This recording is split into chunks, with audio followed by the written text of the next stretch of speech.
my life has been complete fucking insanity. I had a massive drug addiction, and it nearly killed me. I'm sober now for almost 13 years, which is a miracle in itself. It's a miracle that I'm actually standing here, probably, considering all I did, because you can easily turn your lights out like that. But I did get sober, and it really was one of the easier things I've done in life, because one of the things I really believe in is that all change happens in an instant. That's it. Change doesn't take a long time. It's a misconception. It's got to be painful and costly and drag on forever. Change, when you're ready, is in a heartbeat. What takes a long time is feeling enough pain in your life, like I did, until you get ready to change. And just so you know, I'll put it out there, I ended up in a mental institution because I tried to commit suicide, and I ended up in jail, spent 22 months in jail, and lost everything.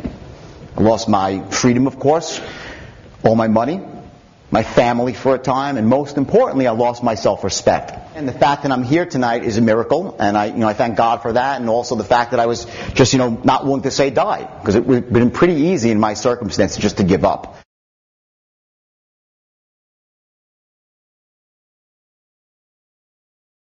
Let me start from the beginning. I'll go real quick, because I don't have that much time. I was pretty much a born entrepreneur from the time I emerged from my mother's womb. At 8 years old, I had a paper route. I was knocking on doors and expanding it, making money. At 10 years old, I was shoveling driveways after snowstorms. In the States, we have snow, 10, 12 inches. You go to people's driveways, $20 a driveway, and you make money. I hit big for the first time at the age of 16.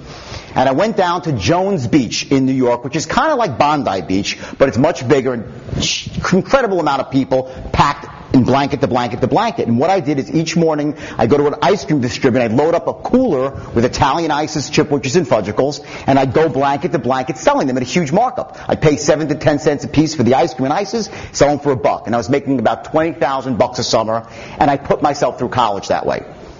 I do not come from a rich family, but I come from a really good family. They always taught me right from wrong, which is very important to the story, because I kind of veered off course. My mother, from the time I was in the high chair getting applesauce, she was saying to me, the only noble way to become wealthy is to be a doctor. You got to be a doctor. You got to be a doctor. And it's almost like hypnosis. She inserted this belief in my mind that I should be a doctor. I didn't want to be a doctor. The thought of going 12 years after college to become a doctor was insanity to me.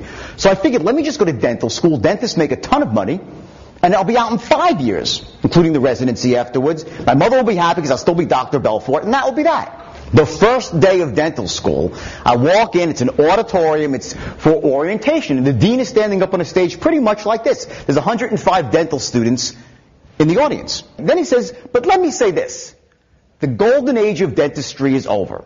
If you're here to make a lot of money, you're probably in the wrong place.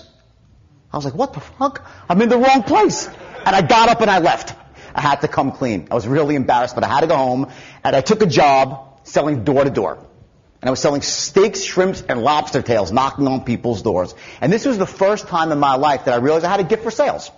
The first day, I broke the company record. First week, I shattered the company record. And just like that, the money started pouring in. And just so you know, like the ices business, it wasn't sales. It was hard work and perseverance, but it wasn't sales. Now, the words are flowing. I just knew instinctively what to say. After a few weeks, I said, why am I buying the meat from this company when I can go to the market myself and buy the meat and make the double markup? It seemed pretty similar to the ISIS deal. I had high hopes, and I went out, bought a truck, and started selling. Made some money, bought a second truck, a third truck. Before I knew it, I had 26 trucks on the road, was making a ton of money, I thought, and it was flowing in, cash flow flowing in.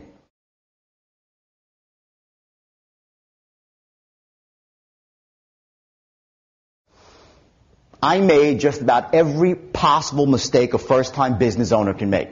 I was overexpanding. I was undercapitalized. I wasn't screening out my employees. I found out later half of them were smoking crack. They would take my trucks, and they would just disappear. Like 5 days, they'd be best people, and one day they're just gone. I find the truck under a bridge, and it was dry ice, so the meat was thawed out. It was a total disaster. And when the barbecue season ended, the cash flow dried up. Everyone's in business, this. I had all the payables coming to. I'd grown on credit, and wham, just like that, I was out of business. I had a little red Porsche, and there was a tear in my eye when the tow truck came and repossessed my Porsche, and I was left with absolutely nothing.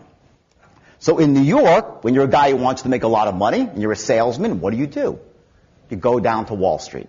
And that's how I started my career on Wall Street. And I literally sold myself a job. I had to go in there and beg for it. because I didn't have business experience. Not that you need that to be a stockbroker. It's a real misconception. But they gave me a job because I swore I'd work harder than anybody else. I could sell. They sensed something in my spirit and my tone of voice. They hired me. I was getting paid $80 a week to go down to Wall Street to work there. It was costing me $100. So I was going backwards $20. I was working on weekends at the beach to sell ISIS to make my rent. At nighttime, I was going into office buildings selling costume jewelry, door to door. I was doing anything I could to get through this trading program. And I got to tell you this, it was 1987, and the kids were making, 25 to 32, were making so much money I could not even believe it. $500,000 to $1 million on the low side. Someone making $2 million as stockbrokers. It was the bull market of the 80s, and the market was roaring. My first day as a stockbroker, the day I passed my exam, was October 19th, 1987.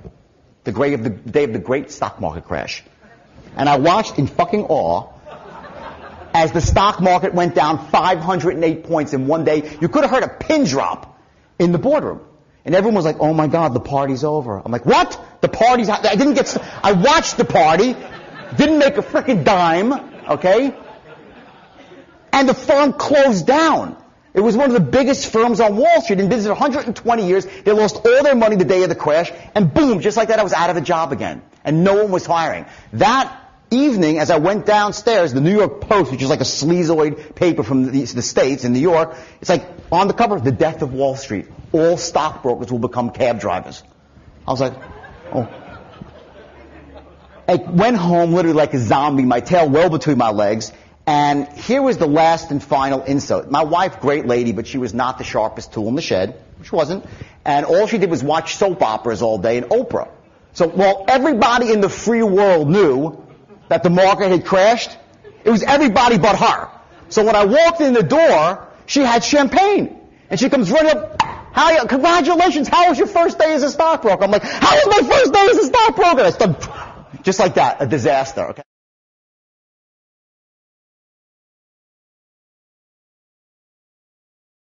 I took a punch, and you know in life, sometimes you take a punch, and for 12 hours, maybe even 24 hours, I was paralyzed with fear, uncertainty, all these negative emotions, and then finally I said, you know what, I have to pay the rent, and no one on Wall Street's hiring. I picked up the help wanted section in the paper to find a sales job, because I knew I could sell anything. I just seemed to be finding the wrong things to sell. Meat wasn't it, and stocks wasn't it. By chance, I stumbled upon an ad for a small brokerage firm in Long Island, which is about 40 miles east of Wall Street. It's not on Wall Street. And I walked in there just, by chance, give it a try, and they were selling penny stocks. Now, I did not know what a penny stock was. I didn't know. Conceptually, it was a stock under $1. I didn't know what the context was, what the meaning was, what it represented. And the truth is, in spite of the fact that I walked in the door and saw that nothing in this room that I was walking into resonated of wealth, success, or Wall Street. It was like walking into caveman days. The brokers are walking around in jeans and sneakers, yelling into their phones, lying. I was like, this is crazy. I worked in a classy organization on Wall Street, but there were two words playing in my mind. Rent money, rent money, rent money, rent money. So I took the job. First day again, broke the company record. First month, I shattered the company record. And within 6 months, I was by far the top broker in this company. I had a little crew of guys around me, about 6 or 8 of them, that were listening to my sales pitch when I was on the phone. I was kind of organizing my own system of selling, but very loosely. And then came the opportunity to open my own firm. It came to me. And at first I was reluctant because I'd failed once before, and I think probably many of you know this feeling. When you fail, sometimes you tend to take it personally. Like, not I failed, but I am a failure. I am not meant to be in business for myself. I don't have what it takes. All these false limiting beliefs that sometimes people get. Many of us have probably gotten them in this room. I know I have. And because of that, I was reluctant at first. I hit on two things. Two fundamental things that allowed me to soar to the highest levels of Wall Street. Literally within a year, I was making $50 million a year, and the firm was exploding like you can't imagine. And here's what they were. Number one, I had the ability, for whatever reason, to train virtually any human being, regardless of age, race, creed, color, socioeconomic background, educational status. There were no members of the Lucky Sperm Club in my firm. I'll tell you that right now. But they would come to me with this much desire, and I could amplify it, and amplify it again, and I could somehow tap into the resources that they had, show them a few things, assist them, and bang, Within 6 months, they'd be rich. The second thing that I did was I stumbled upon a niche in the market of selling $5 stocks to the wealthiest 1% of Americans. No one had ever tried it before. It was an odd thing because it's very logical, but no one had done it in an organized fashion. And the word on Wall Street was, oh, rich people won't buy $5 stocks. And in fact, they were already buying them. Just no one was doing it in an organized way. So I stumbled upon that. Those two things together caused me to soar. The ability to train and motivate anybody, and this niche I had, so anybody they called with my system was interested.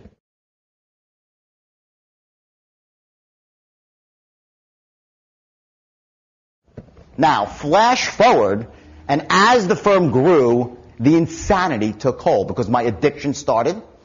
And when the owner is addicted, what happens to the employees? They want to emulate the owner. And a lot of people started doing drugs. There was a lot of testosterone in the room. Men outnumbered women 10 to 1. Everyone was in their early 20s, late teens, early 20s. People were having sex under desks and coat closets. It was like it became Sodom and Gomorrah on Long Island. Just like that, it got away from me. And ultimately, I crashed and burned. And I was indicted, and I served 22 months in jail. Now, the insanity continues, because when I went to jail, guess who my bunkmate is? Tommy Chong from Cheech and Chong. Can you imagine this? They put me in a bunk with Tommy Chong. Because he was a celebrity inmate, and I was a celebrity, and they put us together to watch us. So when I walked, I'm like, hey, I thought you were here. He goes, yeah, I heard you were coming. And we were like, together, we shared a little cube. And at nighttime, there's nothing to do in jail. So what you do is you tell each other stories. But I would tell him this, and he's literally now rolling on the floor, which is a pretty good thing in jail because you want to laugh because it's miserable. Right? And I wasn't in the worst jail, just so you know. I mean, it wasn't Bubba. I wasn't like, what about Bubba in the shower? It wasn't like that. It was minimum security. Okay, but I did fly on Con Air where I had to be locked up next to Bubba, and I was clenching my ass cheeks for all. I was like, oh my God, nervous. Okay, but I did serve time with this Tommy Chong, and the next day he comes to me and he says, I gotta tell you, I thought you were full of shit. I didn't think you could possibly live this life, but I called my wife, she Googled you, and it's all on the internet. She goes, it's Time Magazine, you actually did this shit. He goes, and you look pretty good considering all the drugs you did. He goes, I figure you look like Keith Richards from the Rolling Stones. Right?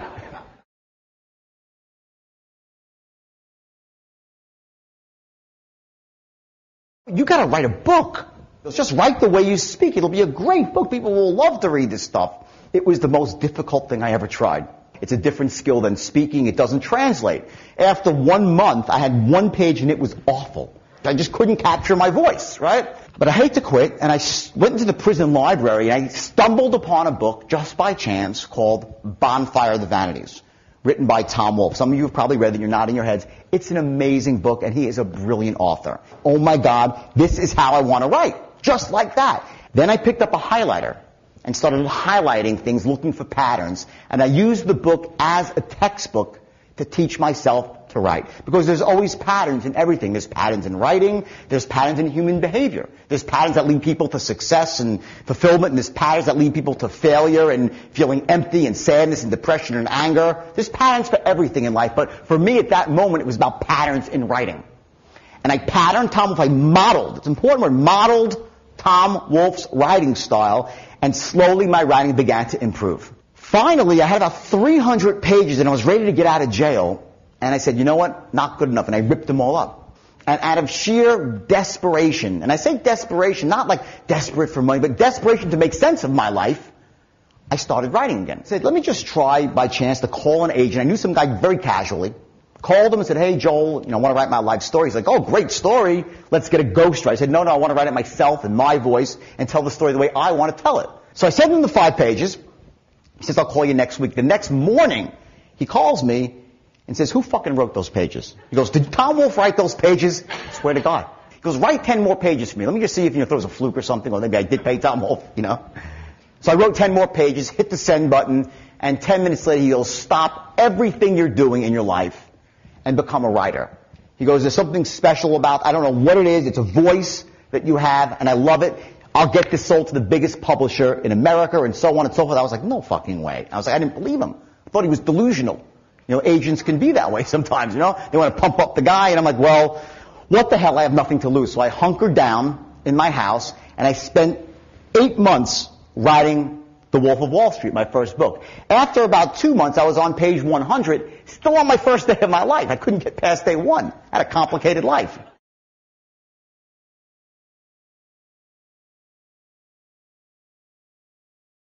After about 2 months, I was on page 100, still on my first day of my life. I couldn't get past day one. I had a complicated life, as you imagine.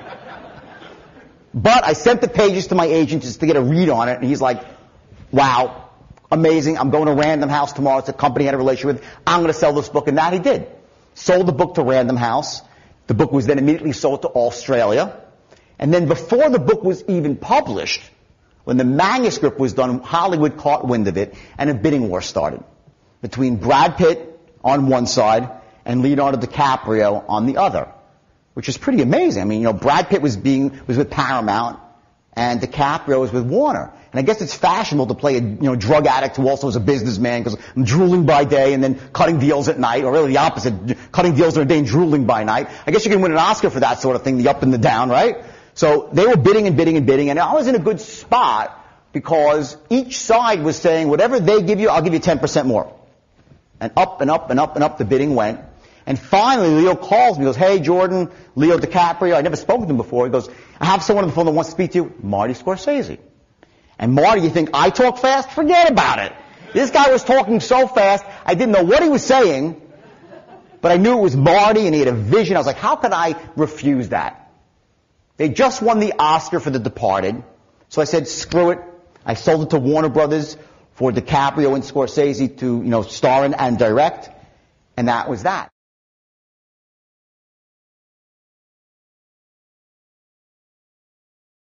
Calls start coming in for me to speak publicly. And I wouldn't do it. I was like, no way. How could I ever get up and tell my story after all the mistakes I made? So I didn't do it. As many offers that came in, I rejected them all, and all I would focus on was the one negative article that would get written every once in a while. Say, you see, my past will always haunt me, and I focused on the problem. As the story goes, I was out for lunch with Leo DiCaprio one day, and we were talking, and some of his friends were there, and there was a couple of them, they were having some issues themselves with the movie they were trying to get made, and Leo's like, come on, you're a motivator. I read the book. You're like, come, you can really do this stuff. Get us motivated. Talk to us. So I started going through my motivational rap and the whole thing about taking action and looking at your problem and not looking at your problem, looking at the solution. And they're like, Jesus, that's really inspiring. So you got to go on the speaking circuit. And like I'm all the stuff in my past. Who would want to listen to a guy like me? He's like, what the fuck are you talking about, man? Everyone wants to hear this. They want to hear the guy who never made a mistake. It's the guy who made the mistake that you can learn from, the guy who came back and you see the lessons. That's what inspires people. So he said, I'm going to write you a letter. And he wrote me this amazing letter. Because it was really about the guy that I was then versus the guy I used to be. And he sent the letter out and the response was overwhelming. And yet still, I was reluctant to go out and speak. And I'll tell you why. There were two reasons. Number one, it was true that I could motivate any person, like I said, regardless of age, race, so on and so forth. But I didn't know how. I did not know how I was doing it. I was running what's called an unconscious strategy. Sometimes we do things really, really well, but we do them so well, we don't even know how we're doing them. We just have a strategy. It flows. It comes from inside you. You don't have to think about it. So I wasn't sure how I was doing it. And the second thing, and just as important, was the fact that I did some things really, really wrong. And I didn't want to go out there and glamorize my past. If I know those things, what caused me to have the great success and what caused me to crash and burn, that's something that I could distill down to its essence and share with people, whether it's in an hour or a couple of days. Of course, it's better if it's a couple of days because I could do it experientially, get people to move through some of these techniques and strategies versus just talking about it. But either way, I needed to know the essence of it. Both ways, the good, the bad, and the ugly. So what I did is I sought myself a guru. Not an Indian on a hill, but those gurus, this is a guy who was literally the founder of the modern day self-development industry, and his name is Dr. Richard Bandler. And he invented a technology called neuro-linguistic programming. And what it was is the study of success, the study of modeling. What makes people succeed? What makes people fail? What are the techniques? How does the brain work? The psychology of success. That being said, I went down to Bandler, total immersion, stayed there, and it tapped his brain, and it changed my life.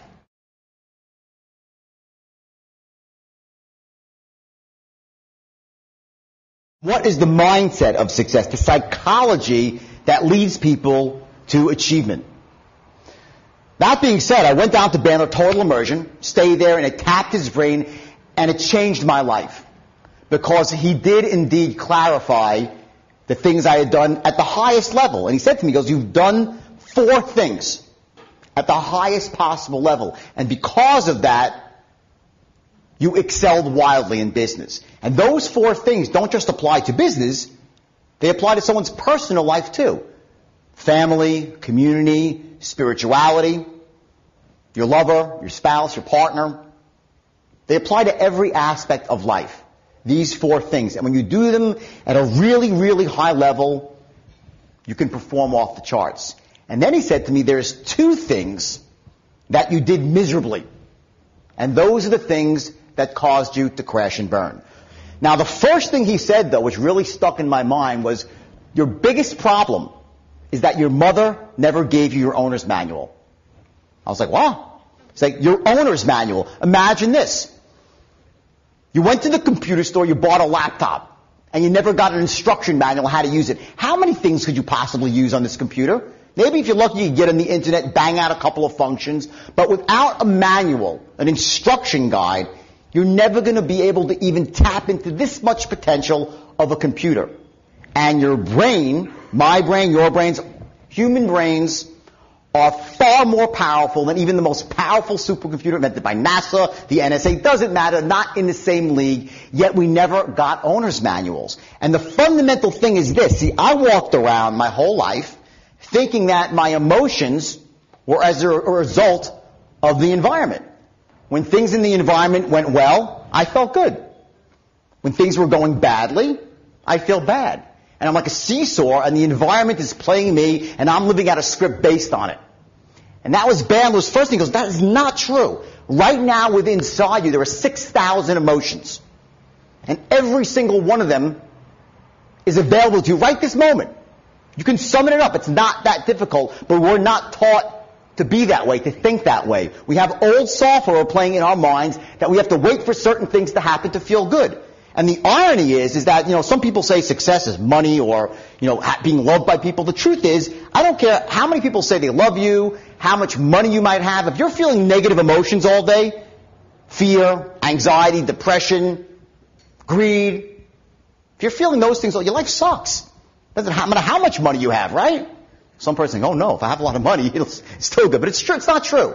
It's the emotions that we feel that dictate the quality of our life. And I was like an emotional piñata, reacting to everything around me and living a script out based on that. And the bottom line, it's really troubling because the truth of the matter is that shit happens.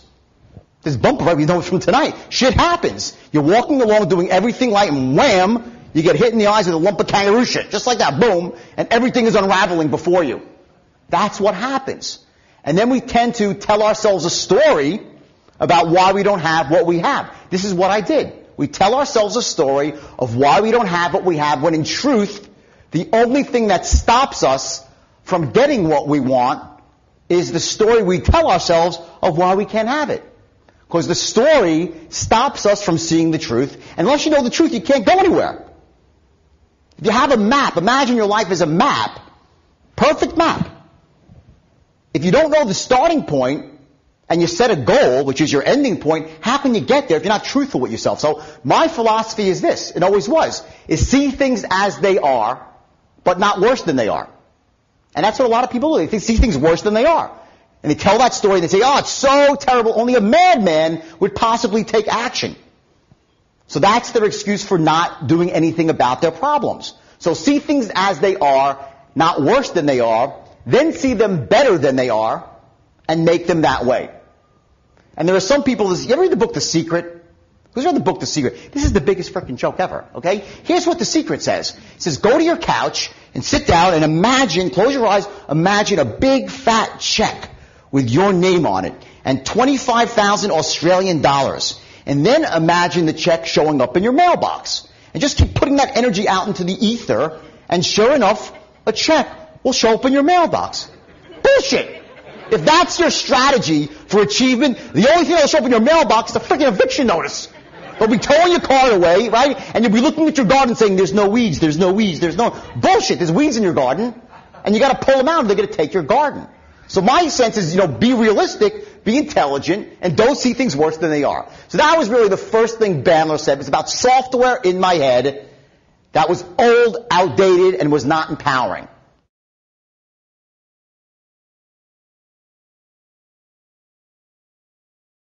The four things that allowed me to really succeed at the highest level were this. Number one was the ability to manage people's state. Your physiological, emotional state, which is how you feel in the moment. It's not an ability thing, it's not talent, it's the state that you're in. The physiological, emotional state. And there are two things that control the state that we're in. And the first is the physiology that we have, how we hold our body and move our body. See, most people, me included, thought that something would happen, bad, I'd feel bad, and then I'd drop my shoulders. And that was the result of the bad feeling. This is not true. We do depression physiologically. How to do depression is hardwired into our nervous system. The same way happiness is hardwired. People will turn the corners of their mouth up. They'll breathe deeply. They'll look straight up. There's a happy physiology. It's very apropos for this company, for Virgin, because one of the things you notice about the stewardesses and the people that really support that is there's a physiology of happiness. You might call it put a smile on your face, which is the cliche, but the truth of the matter is that when you do that, you create chemical changes in your brain through endorphins and enkephalins, and you feel better. But that's not most of the software that we have. We've been taught to, if things are going bad, you got to frown. Then you're done.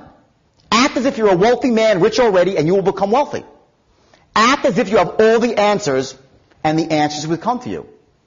Act as if you have unmatched confidence, and you will become confident. Act as if. I was told to act the physiology of wealth, of confidence, of success, because you generate the emotion like that. That's the first part of state management. Now, just so you know, I study this stuff and I try to live it every day, but it's pretty hard.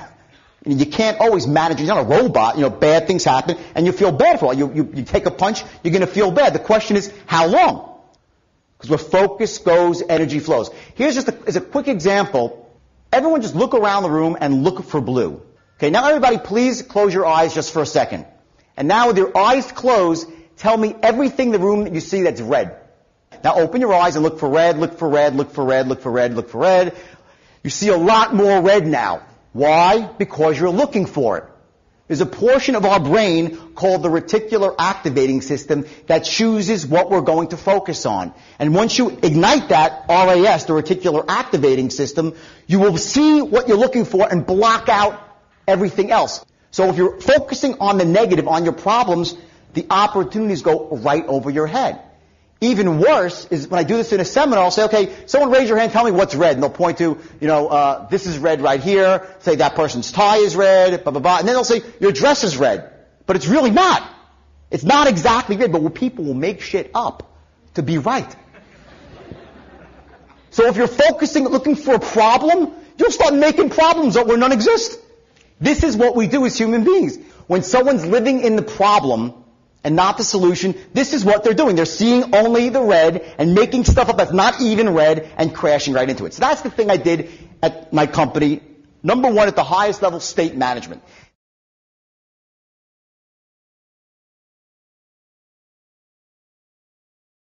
Inserting empowering beliefs and breaking down the limiting beliefs. Because nothing is more destructive to success than limiting beliefs.